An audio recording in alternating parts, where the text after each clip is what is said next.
ಓಂ ಶಾಂತಿ. ವಾಣಿ date 31/1/2025. ಪ್ರಾತಃ ಮುರಳಿ. ಬಾಬ್ದಾದ ಮಧುಬನ್. ಮಧುರ ಮಕ್ಕಳೇ, ಪುಣ್ಯಾತ್ಮರಾಗಬೇಕೆಂದರೆ ತಮ್ಮ ದಿನಚರಿಯನ್ನು ನೋಡಿಕೊಳ್ಳಿ. ಯಾವುದೇ ಪಾಪವೂ ಆಗುತ್ತಿಲ್ಲವೇ? ಸತ್ಯದ ಖಾತೆಯು ಜಮಾ ಆಗಿದೆಯೇ? ಪ್ರಶ್ನೆ: ಎಲ್ಲದಕ್ಕಿಂತ ದೊಡ್ಡ ಪಾಪ ಯಾವುದು? ಉತ್ತರ: ಯಾರ ಪ್ರತಿಯಾದರೂ ಕೆಟ್ಟ ದೃಷ್ಟಿಯನ್ನಿಡುವುದು ಎಲ್ಲದಕ್ಕಿಂತ ದೊಡ್ಡ ಪಾಪವಾಗಿದೆ. ನೀವು ಪುಣ್ಯಾತ್ಮರಾಗುವಂತಹ ಮಕ್ಕಳು ಯಾರ ಮೇಲೂ ವಿಕಾರಿ ದೃಷ್ಟಿಯನ್ನು ಇಡಬಾರದು. ಅಂದಾಗ ಪರಿಶೀಲನೆ ಮಾಡಿಕೊಳ್ಳಬೇಕು. ನಾವು ಎಷ್ಟು ಯೋಗದಲ್ಲಿರುತ್ತೇವೆ? ಯಾವುದೇ ಪಾಪವನ್ನು ಮಾಡುತ್ತಿಲ್ಲವೇ? ಶ್ರೇಷ್ಠ ಪದವಿಯನ್ನು ಪಡೆಯಬೇಕೆಂದರೆ ಎಚ್ಚರಿಕೆ ನೀಡಿ. ಅಂಶ ಮಾತ್ರವೂ ಕುದೃಷ್ಟಿ ಇರಬಾರದು. ತಂದೆಯು ಕೊಡುವ ಶ್ರೀಮತದಂತೆ ಪೂರ್ಣವಾಗಿ ನಡೆಯುತ್ತಾ ಇರಿ. ಗೀತೆ. ಮುಖವನ್ನು ನೋಡಿಕೋ ಪ್ರಾಣಿ. ಓಂ ಶಾಂತಿ. ಬೇಹದ್ದಿನ ತಂದೆಯು ತಾವು ಮಕ್ಕಳಿಗೆ ತಿಳಿಸುತ್ತಾರೆ, ಮಕ್ಕಳೇ, ತಮ್ಮನ್ನು ಸ್ವಲ್ಪ ಪರಿಶೀಲನೆ ಮಾಡಿಕೊಳ್ಳಿ. ನಾವು ಇಡೀ ಜೀವನದಲ್ಲಿ ಎಷ್ಟು ಪಾಪ ಮಾಡಿದ್ದೇವೆ, ಎಷ್ಟು ಪುಣ್ಯ ಮಾಡಿದ್ದೇವೆಂಬುದು ಮನುಷ್ಯರಿಗೆ ತಿಳಿದಿರುತ್ತದೆ. ಅಂದ ಮೇಲೆ ನೀವು ಸಹ ಪ್ರತಿನಿತ್ಯವೂ ನಿಮ್ಮ ದಿನಚರಿಯನ್ನು ನೋಡಿಕೊಳ್ಳಿ. ಎಷ್ಟು ಪಾಪ ಮತ್ತು ಎಷ್ಟು ಪುಣ್ಯ ಮಾಡಿದ್ದೇವೆ? ಯಾರನ್ನು ಬೇಸರ ಪಡಿಸಲಿಲ್ಲವೇ? ನಾವು ಜೀವನದಲ್ಲಿ ಏನೇನು ಮಾಡಿದ್ದೇವೆ? ಎಷ್ಟು ಪಾಪ ಮಾಡಿದ್ದೇವೆ? ಎಷ್ಟು ದಾನ ಪುಣ್ಯ ಮಾಡಿದ್ದೇನೆಂದು ಪ್ರತಿಯೊಬ್ಬ ಮನುಷ್ಯರು ತಿಳಿದುಕೊಳ್ಳಬಹುದು. ಮನುಷ್ಯರು ತೀರ್ಥಯಾತ್ರೆಗಳಿಗೆ ಹೋಗುತ್ತಾರೆಂದರೆ ದಾನ ಪುಣ್ಯವನ್ನು ಮಾಡುತ್ತಾರೆ, ಪಾಪವಾಗದಂತೆ ಎಚ್ಚರಿಕೆ ವಹಿಸುತ್ತಾರೆ. ಅಂದಾಗ ತಂದೆಯು ಮಕ್ಕಳೊಂದಿಗೆ ಕೇಳುತ್ತಾರೆ, ಮಕ್ಕಳೇ, ಎಷ್ಟು ಪಾಪ ಮತ್ತು ಎಷ್ಟು ಪುಣ್ಯ ಮಾಡಿದ್ದೀರಿ? ಈಗ ನೀವು ಮಕ್ಕಳು ಪುಣ್ಯಾತ್ಮರಾಗಬೇಕಾಗಿದೆ. ಯಾವುದೇ ಪಾಪಕರ್ಮವನ್ನು ಮಾಡಬಾರದು. ಪಾಪಕರ್ಮಗಳು ಸಹ ಅನೇಕ ಪ್ರಕಾರದ್ದಾಗಿರುತ್ತದೆ. ಯಾರ ಮೇಲಾದರೂ ವಿಕಾರಿ ದೃಷ್ಟಿಯು ಹೋಗುತ್ತದೆ ಎಂದರೆ ಇದು ಸಹ ಪಾಪವಾಗಿದೆ. ಕುದೃಷ್ಟಿ ಇರುವುದೇ ವಿಕಾರದ ಮೇಲೆ. ಅದು ಎಲ್ಲದಕ್ಕಿಂತ ಕೆಟ್ಟದ್ದಾಗಿದೆ. ಆದ್ದರಿಂದ ಎಂದೂ ವಿಕಾರ ದೃಷ್ಟಿಯು ಇರಬಾರದು. ಬಹಳಷ್ಟು ಸ್ತ್ರೀ ಪುರುಷರಿಗೆ ವಿಕಾರದ ದೃಷ್ಟಿಯೇ ಇರುತ್ತದೆ. ಕುಮಾರ ಕುಮಾರಿಯರಿಗೂ ಸಹ ವಿಕಾರದ ದೃಷ್ಟಿಯು ಬಂದು ಬಿಡುತ್ತದೆ. ಈಗ ತಂದೆಯು ತಿಳಿಸುತ್ತಾರೆ, ಮಕ್ಕಳೇ, ಈ ವಿಕಾರ ದೃಷ್ಟಿಯು ಇರಬಾರದು. ಇಲ್ಲವಾದರೆ ನಿಮ್ಮನ್ನು ಕೋತಿಗಳೆಂದು ಹೇಳಬೇಕಾಗುತ್ತದೆ. ನಾರದನು ಉದಾಹರಣೆ ಇದೆಯಲ್ಲವೇ? ನಾನು ಲಕ್ಷ್ಮಿಯನ್ನು ವರಿಸುತ್ತೇನೆಯೇ ಎಂದು ನಾರದನು ಕೇಳಿದರು. ನೀವು ಸಹ ಹೇಳುತ್ತೀರಲ್ಲವೇ, ನಾವು ಲಕ್ಷ್ಮಿಯನ್ನು ವರಿಸುತ್ತೇವೆ. ನಾರಿಯಿಂದ ಲಕ್ಷ್ಮಿ, ನರನಿಂದ ನಾರಾಯಣರಾಗುತ್ತೇವೆ. ಇದಕ್ಕೆ ತಂದೆಯು ತಿಳಿಸುತ್ತಾರೆ, ತಮ್ಮನ್ನು ಹೃದಯಪೂರ್ವಕವಾಗಿ ಕೇಳಿಕೊಳ್ಳಿ. ನಾವು ಎಷ್ಟರವರೆಗೆ ಪುಣ್ಯಾತ್ಮರಾಗಿದ್ದೇವೆ? ಯಾವುದೇ ಪಾಪವನ್ನು ಮಾಡುತ್ತಿಲ್ಲವೇ? ಎಷ್ಟು ಯೋಗದಲ್ಲಿ ಇರುತ್ತೇವೆ? ನೀವು ಮಕ್ಕಳು ತಂದೆಯನ್ನು ಅರಿತುಕೊಂಡಿದ್ದೀರಿ. ಆದ್ದರಿಂದಲೇ ಇಲ್ಲಿ ಕುಳಿತಿದ್ದೀರಲ್ಲವೇ? ಪ್ರಪಂಚದ ಮನುಷ್ಯರಂತೂ ಈ ಬಾಬ್ದಾದ ಯಾರೆಂಬುದನ್ನು ಅರಿತುಕೊಂಡಿಲ್ಲ. ನೀವು ಬ್ರಾಹ್ಮಣ ಮಕ್ಕಳೇ ತಿಳಿದುಕೊಂಡಿದ್ದೀರಿ. ಪರಮಪಿತ ಪರಮಾತ್ಮನು ಬ್ರಹ್ಮರವರಲ್ಲಿ ಪ್ರವೇಶ ಮಾಡಿ ನಮಗೆ ಅವಿನಾಶಿ ಜ್ಞಾನರತ್ನಗಳ ಖಜಾನೆಯನ್ನು ಕೊಡುತ್ತಾರೆ. ಮನುಷ್ಯರ ಬಳಿ ವಿನಾಶಿ ಧನವಿರುತ್ತದೆ, ಅದನ್ನೇ ದಾನ ಮಾಡುತ್ತಾರೆ. ಅದಂತೂ ಕಲ್ಲುಗಳ ಸಮಾನವಾಗಿದೆ. ಆದರೆ ಇವು ಜ್ಞಾನ ರತ್ನಗಳಾಗಿವೆ. ಜ್ಞಾನ ಸಾಗರ ತಂದೆಯ ಬಳಿಯೇ ಜ್ಞಾನವಿದೆ. ಇದು ಒಂದೊಂದು ಲಕ್ಷಾಂತರ ರೂಪಾಯಿಗಳ ಬೆಲೆಯುಳ್ಳದ್ದಾಗಿದೆ. ರತ್ನಾಕರ ತಂದೆಯಿಂದ ಜ್ಞಾನರತ್ನಗಳನ್ನು ಧಾರಣೆ ಮಾಡಿ ಮತ್ತೆ ಈ ರತ್ನಗಳನ್ನು ದಾನ ಮಾಡಬೇಕಾಗಿದೆ. ಈ ರತ್ನಗಳನ್ನು ಯಾರೆಷ್ಟು ಕೊಡುವರೋ ಮತ್ತು ತೆಗೆದುಕೊಳ್ಳುವರೋ ಅಷ್ಟು ಶ್ರೇಷ್ಠ ಪದವಿಯನ್ನು ಪಡೆಯುತ್ತಾರೆ ಅಂದಾಗ ತಂದೆಯು ತಿಳಿಸಿಕೊಡುತ್ತಾರೆ, ತಮ್ಮ ಆಂತರ್ಯವನ್ನು ನೋಡಿಕೊಳ್ಳಿ, ನಾವು ಎಷ್ಟು ಪಾಪಗಳನ್ನು ಮಾಡಿದ್ದೇವೆ. ಈಗ ಯಾವುದೇ ಪಾಪವಂತೂ ಆಗುತ್ತಿಲ್ಲವೇ? ಸ್ವಲ್ಪವೂ ಕುದೃಷ್ಟಿ ಇರಬಾರದು. ತಂದೆಯು ಯಾವ ಶ್ರೀಮತವನ್ನು ಕೊಡುತ್ತಾರೆಯೋ ಅದರಂತೆಯೇ ಪೂರ್ಣ ನಡೆಯುತ್ತಾ ಇರಬೇಕೆಂಬ ಎಚ್ಚರಿಕೆ ಇರಬೇಕು. ಎಷ್ಟೇ ಮಾಯೆಯ ಬಿರುಗಾಳಿಗಳು ಭಲೇ ಇರಲಿ, ಆದರೆ ಕರ್ಮೇಂದ್ರಗಳಿಂದ ಯಾವುದೇ ವಿಕರ್ಮಗಳನ್ನು ಮಾಡಬಾರದು. ಯಾರ ಕಡೆಯಾದರೂ ಕುದೃಷ್ಟಿಯು ಹೋದರೆ ಅವರ ಮುಂದೆ ನಿಂತುಕೊಳ್ಳಲು ಬಾರದು, ಒಮ್ಮೆಲೆ ಅಲ್ಲಿಂದ ಹೊರಟು ಹೋಗಬೇಕು. ಇವರಿಗೆ ಕುದೃಷ್ಟಿ ಇದೆ ಎಂದು ಅರ್ಥವಾಗುತ್ತದೆ. ಒಂದು ವೇಳೆ ಶ್ರೇಷ್ಠ ಪದವಿಯನ್ನು ಪಡೆಯಬೇಕೆಂದರೆ ಬಹಳ ಎಚ್ಚರಿಕೆಯಿಂದ ಇರಬೇಕಾಗುತ್ತದೆ. ಕುದೃಷ್ಟಿ ಇದ್ದರೆ ಮತ್ತೆ ಕುರುಡರು ಕುಂಟರಾಗಿ ಬಿಡುತ್ತೀರಿ. ತಂದೆಯು ಯಾವ ಶ್ರೀಮತವನ್ನು ಕೊಡುತ್ತಾರೆಯೋ ಅದರ ಅನುಸಾರ ನಡೆಯಬೇಕು.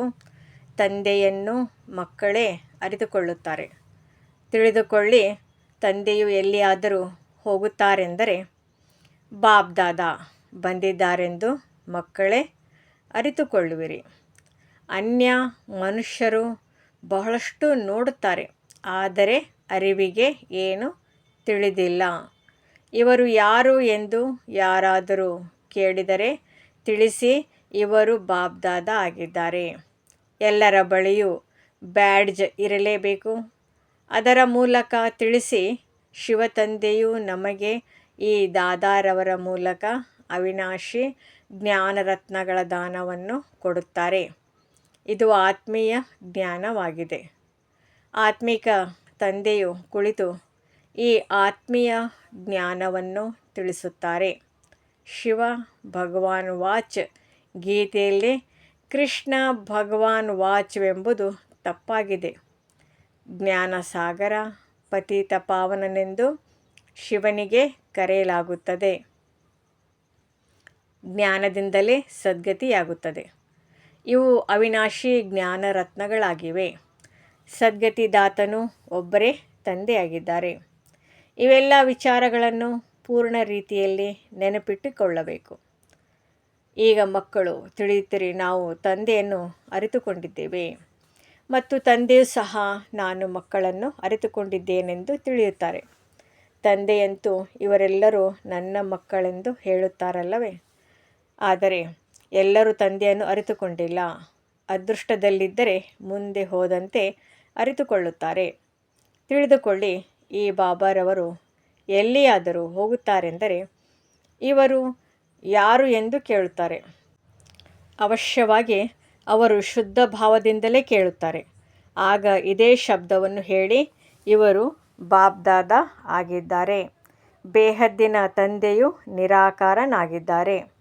ಅವರು ಎಲ್ಲಿಯವರೆಗೆ ಸಾಕಾರದಲ್ಲಿ ಬರುವುದಿಲ್ಲವೋ ಅಲ್ಲಿಯವರೆಗೆ ತಂದೆಯಿಂದ ಆಸ್ತಿಯು ಹೇಗೆ ಸಿಗುತ್ತದೆ? ಆದ್ದರಿಂದ ಶಿವತಂದೆಯು ಪ್ರಜಾಪಿತ ಬ್ರಹ್ಮಾರವರ ಮೂಲಕ ದತ್ತು ಮಾಡಿಕೊಂಡು ಆಸ್ತಿಯನ್ನು ಕೊಡುತ್ತಾರೆ. ಇವರು ಪ್ರಜಾಪಿತ ಬ್ರಹ್ಮ ಮತ್ತು ಇವರು ಬ್ರಹ್ಮಕುಮಾರ್ ಕುಮಾರಿಯರಾಗಿದ್ದಾರೆ. ಓದಿಸುವವರು ಜ್ಞಾನಸಾಗರನಾಗಿದ್ದಾರೆ. ಅವರಿಂದಲೇ ಆಸ್ತಿಯು ಸಿಗುತ್ತದೆ. ತಂದೆಯಿಂದ ಈ ಬ್ರಹ್ಮಾರವರು ಸಹ ಓದುತ್ತಾರೆ. ಇವರು ಬ್ರಾಹ್ಮಣರಿಂದ ದೇವತೆಯಾಗುವವರಿದ್ದಾರೆ. ತಿಳಿಸುವುದು ಎಷ್ಟು ಸಹಜವಾಗಿದೆ. ಯಾರಿಗೆ ಬೇಕಾದರೂ ಬ್ಯಾಡ್ಜ್ ಬಗ್ಗೆ ತಿಳಿಸುವುದು ಬಹಳ ಒಳ್ಳೆಯದಾಗಿದೆ. ತಿಳಿಸಿ, ತಂದೆಯು ಹೇಳುತ್ತಾರೆ, ನನ್ನನ್ನು ನೆನಪು ಮಾಡುವುದರಿಂದ ನಿಮ್ಮ ವಿಕರ್ಮಗಳು ವಿನಾಶವಾಗುತ್ತದೆ. ಪಾವನರಾಗಿ ಪಾವನ ಪ್ರಪಂಚದಲ್ಲಿ ಹೊರಟು ಹೋಗುತ್ತೀರಿ. ಇವರು ಪತಿತ ಪಾವನ ತಂದೆಯಾಗಿದ್ದಾರಲ್ಲವೇ? ನಾವು ಸಹ ಪಾವನರಾಗುವುದು ಪುರುಷಾರ್ಥ ಮಾಡುತ್ತಿದ್ದೇವೆ.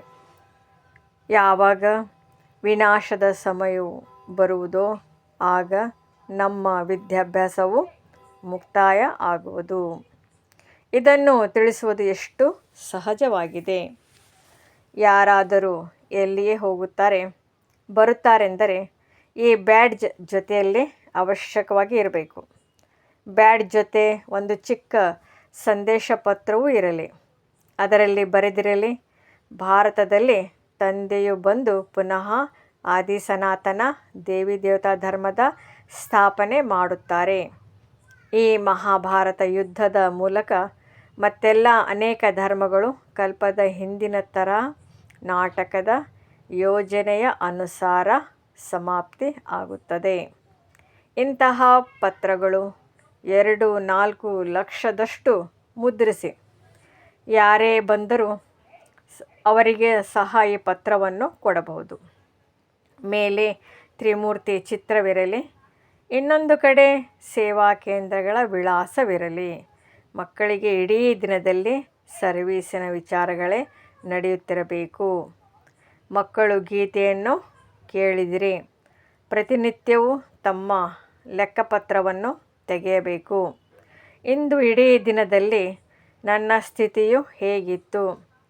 ತಂದೆಯು ಇಂತಹ ಬಹಳ ಮಂದಿ ಮನುಷ್ಯರನ್ನು ನೋಡಿದ್ದಾರೆ.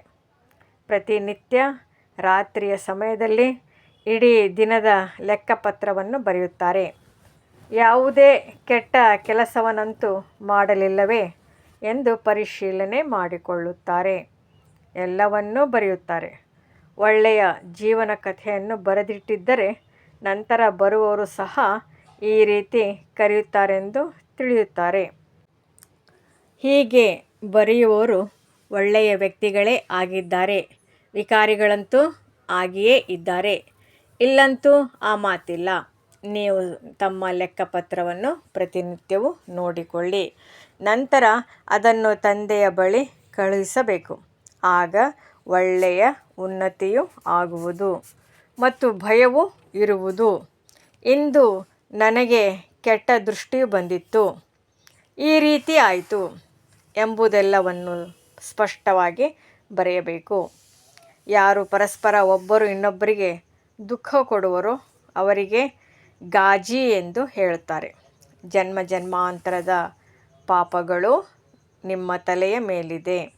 ಈಗ ನೀವು ನೆನಪಿನ ಬಲದಿಂದ ಪಾಪಗಳ ಹೊರೆಯನ್ನು ಇಳಿಸಿಕೊಳ್ಳಬೇಕಾಗಿದೆ. ಆದ್ದರಿಂದ ಇಡೀ ದಿನದಲ್ಲಿ ನಾವು ಎಷ್ಟು ಗಾಜಿ ಆಗಿದ್ದೇವೆ ಎಂದು ನಿತ್ಯವೂ ನೋಡಿಕೊಳ್ಳಬೇಕು. ಅನ್ಯರಿಗೆ ದುಃಖವನ್ನು ಕೊಡುವುದೆಂದರೆ ಗಾಜಿ ಆಗುವುದಾಗಿದೆ, ಪಾಪವಾಗಿ ಬಿಡುತ್ತದೆ.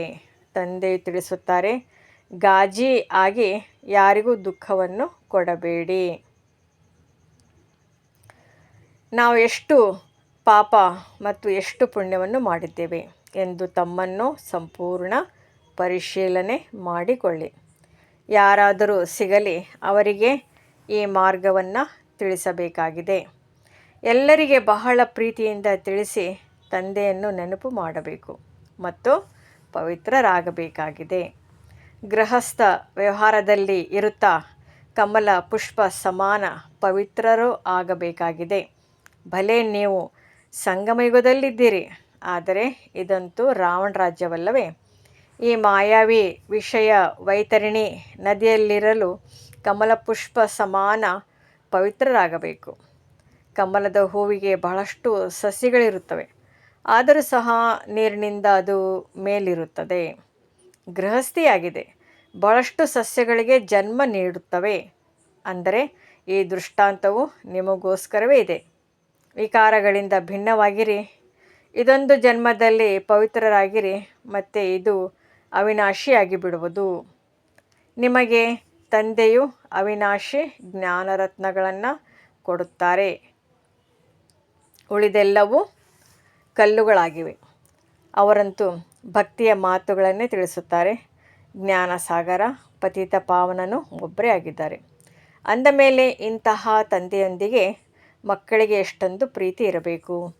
ತಂದೆಗೆ ಮಕ್ಕಳೊಂದಿಗೆ, ಮಕ್ಕಳಿಗೆ ತಂದೆಯೊಂದಿಗೆ ಪ್ರೀತಿ ಇರುತ್ತದೆ. ಇನ್ಯಾರೊಂದಿಗೂ ಸಂಬಂಧವಿಲ್ಲ. ಯಾರ ತಂದೆಯ ಮತದ ಅನುಸಾರ ನಡೆಯುವುದಿಲ್ಲವೋ ಅವರು ಮಲತಾಯಿ ಮಕ್ಕಳಾಗಿದ್ದಾರೆ. ರಾವಣನ ಮತದಂತೆ ನಡೆಯುತ್ತಾರೆಂದರೆ ರಾಮನ ಮತದವರು ಆಗಿಲ್ಲ. ಅರ್ಧಕಲ್ಪ ರಾವಣ ಸಂಪ್ರದಾಯವಿತ್ತು. ಆದ್ದರಿಂದ ಇದಕ್ಕೆ ಭ್ರಷ್ಟಾಚಾರಿ ಪ್ರಪಂಚವೆಂದು ಕರೆಯಲಾಗುತ್ತದೆ. ಈಗ ನೀವು ಮತ್ತೆಲ್ಲವನ್ನು ಬಿಟ್ಟು ಒಬ್ಬ ತಂದೆಯ ಮತದಂತೆ ನಡೆಯಬೇಕಾಗಿದೆ. ಪರಸ್ಪರ ಬ್ರಾಹ್ಮಣರ ಮತವು ಸಿಕ್ಕಿದರೂ ಸಹ ಪರಿಶೀಲನೆ ಮಾಡಿಕೊಳ್ಳಬೇಕು. ಈ ಮತವು ಸರಿಯೇ ಅಥವಾ ತಪ್ಪಾಗಿದೆಯೇ? ನೀವು ಮಕ್ಕಳಿಗೆ ಈಗ ಸತ್ಯ ಮತ್ತು ಅಸತ್ಯೆಯ ತಿಳುವಳಿಕೆ ಸಿಕ್ಕಿದೆ. ಯಾವಾಗ ಸತ್ಯ ತಂದೆ ಬಂದರೋ ಆಗಲೇ ಸತ್ಯ ಮತ್ತು ಅಸತ್ಯವೇನೆಂಬುದು ತಿಳಿಸಿದರು. ತಂದೆಯು ತಿಳಿಸುತ್ತಾರೆ, ನೀವು ಅರ್ಧಕಲ್ಪ ನೀವು ಭಕ್ತಿ ಮಾರ್ಗದ ಶಾಸ್ತ್ರಗಳನ್ನು ಕೇಳಿದಿರಿ.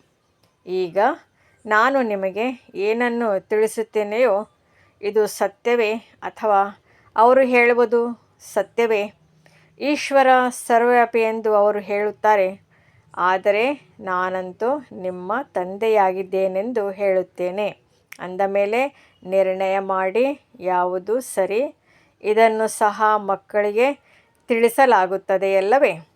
ಯಾವಾಗ ಬ್ರಾಹ್ಮಣರಾಗುವಿರೋ ಆಗಲೇ ಅರಿತುಕೊಳ್ಳುವಿರಿ. ರಾವಣನ ಸಂಪ್ರದಾಯವರಂತೂ ಬಹಳಷ್ಟಿದ್ದಾರೆ. ನೀವು ಕೆಲವರೇ ಇದ್ದಿರಿ.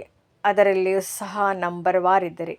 ಒಂದು ವೇಳೆ ಯಾರಿಗಾದರೂ ಕುದೃಷ್ಟಿ ಇದ್ದರೆ ಅವರನ್ನು ರಾವಣ ಸಂಪ್ರದಾಯದವರೆಂದು ಕರೆಯಲಾಗುವುದು.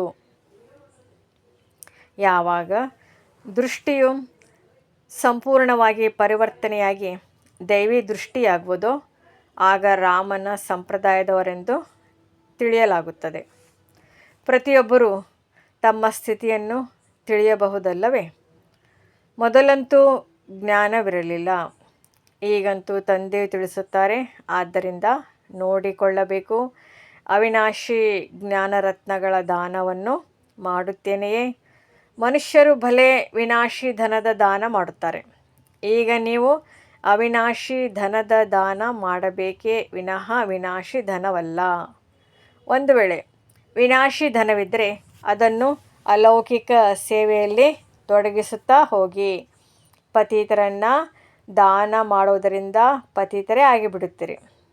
ಈಗ ನೀವು ತಮ್ಮ ಧನವನ್ನು ದಾನ ಮಾಡುತ್ತೀರೆಂದರೆ ಇದಕ್ಕೆ ಪ್ರತಿಯಾಗಿ 21 ಜನ್ಮಗಳಿಗೋಸ್ಕರ ಹೊಸ ಪ್ರಪಂಚದಲ್ಲಿ ಸಿಗುತ್ತದೆ. ಇವೆಲ್ಲವೂ ತಿಳಿದುಕೊಳ್ಳುವಂತಹ ಮಾತುಗಳಾಗಿವೆ. ತಂದೆಯು ಸರ್ವೀಸಿನ ಯುಕ್ತಿಗಳನ್ನು ತಿಳಿಸುತ್ತಾರೆ. ಎಲ್ಲರ ಮೇಲೆ ದಯೆ ತೋರಿಸಿ.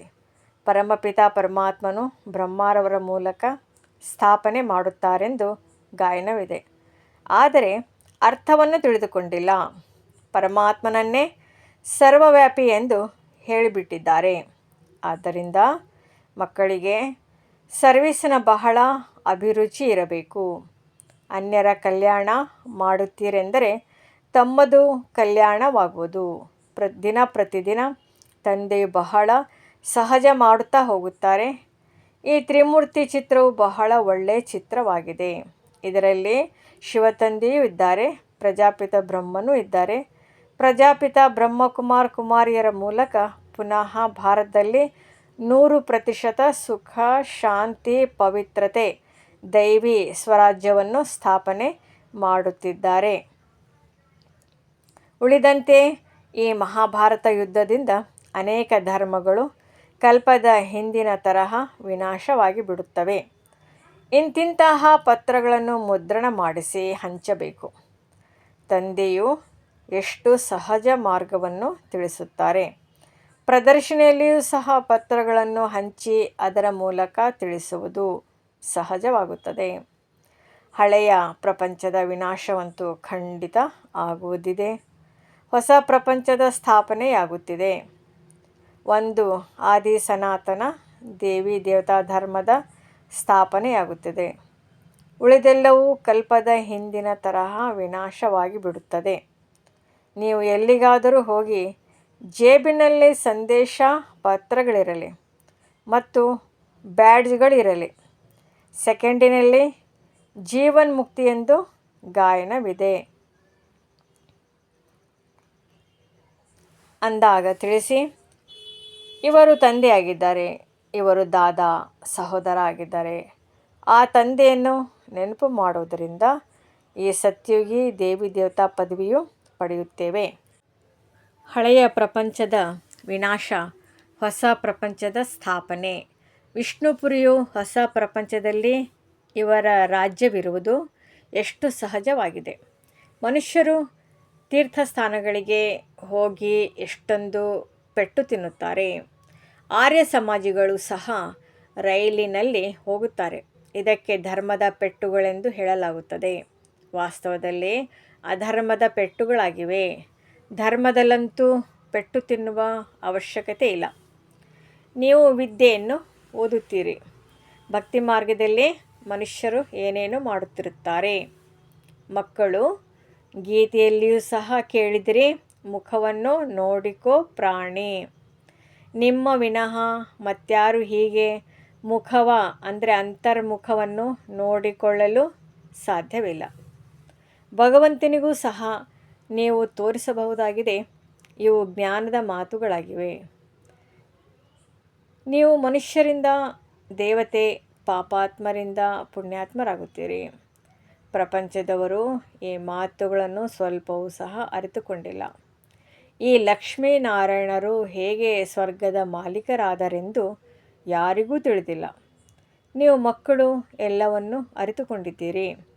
ಯಾರಿಗಾದರೂ ಬುದ್ಧಿಗೆ ಬಾಣವು ನಾಟಿಬಿಟ್ಟರೆ ಅವರ ಜೀವನದ ದೋಣಿಯು ಪಾರಾಗುವುದು. ಒಳ್ಳೆಯದು.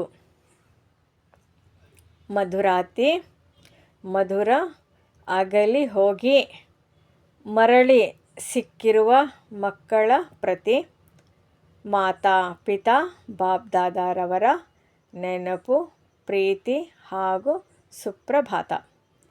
ಆತ್ಮಿಕ ತಂದೆಯ ಆತ್ಮಿಕ ಮಕ್ಕಳಿಗೆ ನಮಸ್ತೆ. ಧಾರಣೆಗಾಗಿ ಮುಖ್ಯ ಸಾರ. ಮೊದಲನೆಯದು, ಒಂದು ವೇಳೆ ಸ್ಥೂಲ ಅಂದರೆ ವಿನಾಶಿ ಧನವಿದ್ದರೆ ಅದನ್ನು ಸಫಲ ಮಾಡಿಕೊಳ್ಳಲು ಅಲೌಕಿಕ ಸೇವೆಯಲ್ಲಿ ತೊಡಗಿಸಬೇಕಾಗಿದೆ. ಅವಿನಾಶಿ ಧನದ ದಾನವನ್ನು ಅವಶ್ಯಕವಾಗಿ ಮಾಡಬೇಕಾಗಿದೆ. ಎರಡನೆಯದು, ತಮ್ಮ ಲೆಕ್ಕಪತ್ರವನ್ನು ನೋಡಿಕೊಳ್ಳಬೇಕಾಗಿದೆ. ನನ್ನ ಸ್ಥಿತಿಯು ಹೇಗಿದೆ? ಇಡೀ ದಿನದಲ್ಲಿ ಯಾವುದೇ ಕೆಟ್ಟ ಕೆಲಸಗಳು ಆಗುತ್ತಿಲ್ಲವೇ? ಪರಸ್ಪರ ದುಃಖವನ್ನು ಕೊಡುತ್ತಿಲ್ಲವೇ? ಯಾರ ಪ್ರತಿಯೂ ಕುದೃಷ್ಟಿಯೂ ಹೋಗುತ್ತಿಲ್ಲವೇ? ವರದಾನ: ಡಬಲ್ ಲೈಟ್ ಆಗಿ ಸರ್ವ ಸಮಸ್ಯೆಗಳಿಗೆ ಹೈ ಜಂಪ್ ಹಾಕಿ ಪಾರಾಗುವಂತಹ ತೀವ್ರ ಪುರುಷಾರ್ಥಿ ಭವ. ಸದಾ ಸ್ವಯಂವನ್ನು ಅಮೂಲ್ಯ ರತ್ನವೆಂದು ತಿಳಿದು ಬಾಬ್ದಾದಾರವರ ಹೃದಯದ ಡಬ್ಬಿಯಲ್ಲಿ ಇರಿ. ಅರ್ಥಾತ್ ಸದಾ ತಂದೆಯ ನೆನಪಿನಲ್ಲಿ ಸಮಾವೇಶವಾಗಿರಿ. ಆಗ ಯಾವುದೇ ಮಾತಿನಲ್ಲಿ ಪರಿಶ್ರಮದ ಅನುಭವ ಮಾಡುವುದಿಲ್ಲ. ಎಲ್ಲ ಹೊರೆ ಸಮಾಪ್ತಿಯಾಗಿ ಬಿಡುತ್ತದೆ. ಇದೇ ಸಹಜ ಯೋಗದಿಂದ ಡಬಲ್ ಲೈಟ್ ಆಗಿ ಪುರುಷಾರ್ಥದಲ್ಲಿ ಹೈ ಜಂಪ್ ಹಾಕಿ ತೀವ್ರ ಪುರುಷಾರ್ಥಿಯಾಗಿ ಬಿಡುವಿರಿ. ಯಾವಾಗಲಾದರೂ ಯಾವುದೇ ಕಷ್ಟದ ಅನುಭವವಾದಾಗ ತಂದೆ ಎದುರಿಗೆ ಕುಳಿತು ಬಿಡಿ ಮತ್ತು ಬಾಬ್ದಾದರವರ ವರದಾನದ ಹಸ್ತ ಸ್ವಯಂ ಮೇಲೆ ಅನುಭವ ಮಾಡಿ. ಇದರಿಂದ ಸೆಕೆಂಡಿನಲ್ಲಿ ಸರ್ವ ಸಮಸ್ಯೆಗಳಿಗೆ ಸಮಾಧಾನ ಸಿಕ್ಕಿಬಿಡುತ್ತದೆ. ಸ್ಲೋಗನ್: ಸಹಯೋಗದ ಶಕ್ತಿ ಅಸಂಭವ ಮಾತನ್ನು ಸಹ ಸಂಭವ ಮಾಡಿಬಿಡುತ್ತದೆ. ಇದೇ ಸುರಕ್ಷತೆಯ ಕೋಟೆಯಾಗಿದೆ. ತಮ್ಮ ಶಕ್ತಿಶಾಲಿ ಮನಸ್ಸ ಮೂಲಕ ಸಕಾಶ ಕೊಡುವ ಸೇವೆಯನ್ನು ಮಾಡಿರಿ. ಸಮಯ ಪ್ರಮಾಣ: 4 ಕಡೆ ಸಕಾಶ ಕೊಡುವುದು, ವೈಬ್ರೇಷನ್ ಕೊಡುವುದು, ಮನಸ್ಸ ಮೂಲಕ ವಾಯುಮಂಡಲ ಮಾಡುವುದರ ಕಾರ್ಯ ಮಾಡಬೇಕಾಗಿದೆ. ಈಗ ಇದೇ ಸೇವೆಯ ಅವಶ್ಯಕತೆ ಇದೆ. ಹೇಗೆ ಸಾಕಾರ ರೂಪದಲ್ಲಿ ನೋಡಿ. ಯಾವುದೇ ಇಂತಹ ಅಲೆಯ ಸಮಯ ಯಾವಾಗ ಬರುತ್ತಿತ್ತು ಆಗ ಹಗಲು ರಾತ್ರಿ ಸಕಾಶ ಕೊಡುವ ನಿರ್ಭರರಲ್ಲಿ ಬಲ ತುಂಬುವ ಗಮನವಿರುತ್ತಿತ್ತು. ಸಮಯ ತೆಗೆದು ಆತ್ಮಗಳಿಗೆ ಸಕಾಶ ಕೊಡುವ ಸೇವೆ ನಡೆಯುತ್ತಿತ್ತು. ಇಂತಹ ಫಾಲೋ ಫಾದರ್ ಮಾಡಿ. ಓಂ ಶಾಂತಿ.